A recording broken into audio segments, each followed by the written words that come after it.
मुझे और अगर आप मान लीजिए, फर्ज कीजिए, अब हम चलिए इन्हीं नाम, जो भी 2-3 नाम सर ने लिए उस पर बात करना, अब मान लीजिए आप केशव मौर्य साहब को दे देते हैं जिम्मेदारी। सबको मालूम है उनका और योगी जी का क्या है, तो क्या मैसेज जाएगा या योगी जी को? नहीं, ये मैसेज तो देना ही देना है ना।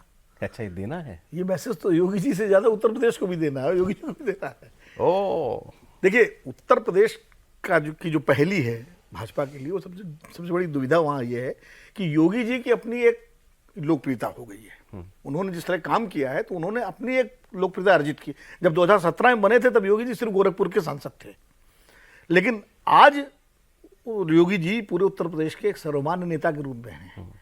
और 2022 का इलेक्शन जिताने में उनकी बड़ी भूमिका रही, दोबारा रिपीट। और पॉपुलैरिटी यूपी के बाहर भी है। पॉपुलैरिटी उनकी, जैसे मोदी जी की पॉपुलैरिटी जब गुजरात में मुख्यमंत्री थे अक्रॉस इंडिया थी, वैसे ही योगी जी की पॉपुलैरिटी सिर्फ यूपी में नहीं, अक्रॉस इंडिया है।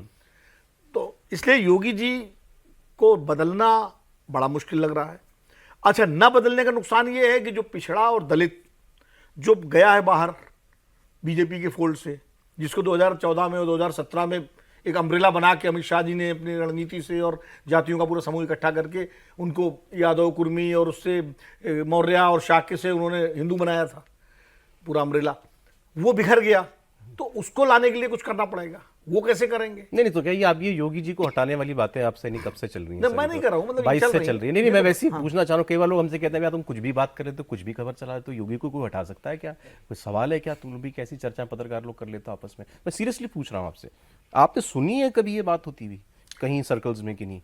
नहीं, देखिए, ऐसा है, मैं कुछ चीजें ऐसी बताता हूँ जो पब्लिक डोमेन में है।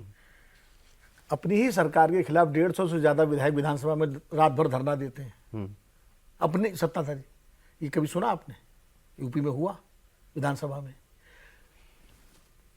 2021 में तत्कालीन प्रभारी उत्तर प्रदेश से राधा मोहन सिंह जाके दिल्ली लखनऊ बैठते हैं 3 दिन।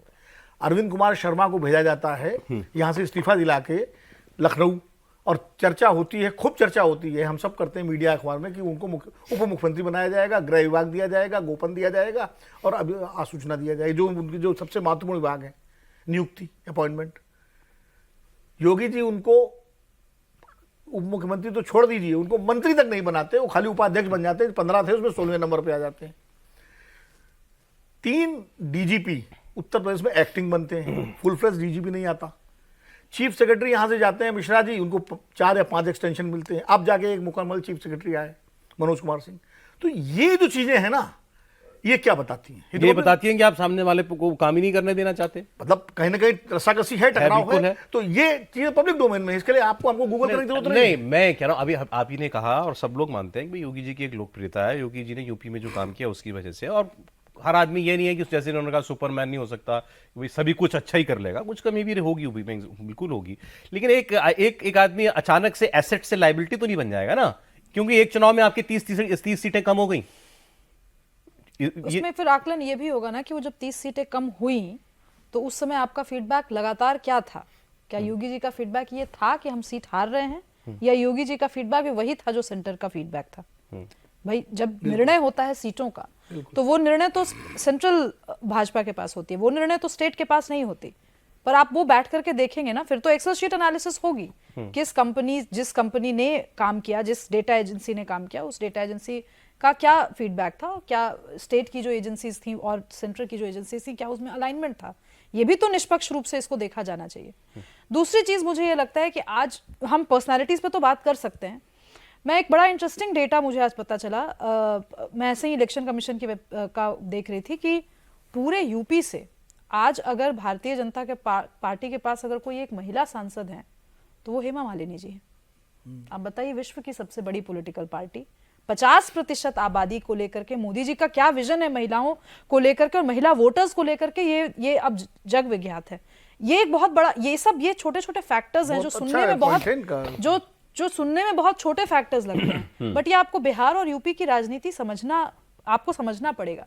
एक स्मृति ईरानी जी का चुनाव हारना, उस पर भी अलग से हम चर्चा कर सकते हैं, लेकिन स्मृति ईरानी जी एक सशक्त महिला नेत्री के रूप में तो उनकी छवि है।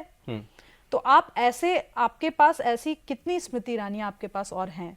ये बहुत बड़ा प्रश्न है, क्योंकि हम अगर आप चर्चा आगे बढ़ाएंगे ही इस सत्र में कि आगे भाजपा का भविष्य क्या होगा, तो भाजपा के अंदर विमेन लीडरशिप का भविष्य क्या है, ये बहुत लोग ये चर्चा सारे कर, प्रश्न बहुत भी लोग हैं। पूछ रहे हैं क्या विमेन कोई पहली महिला अध्यक्ष भी मिल सकती है भाजपा को?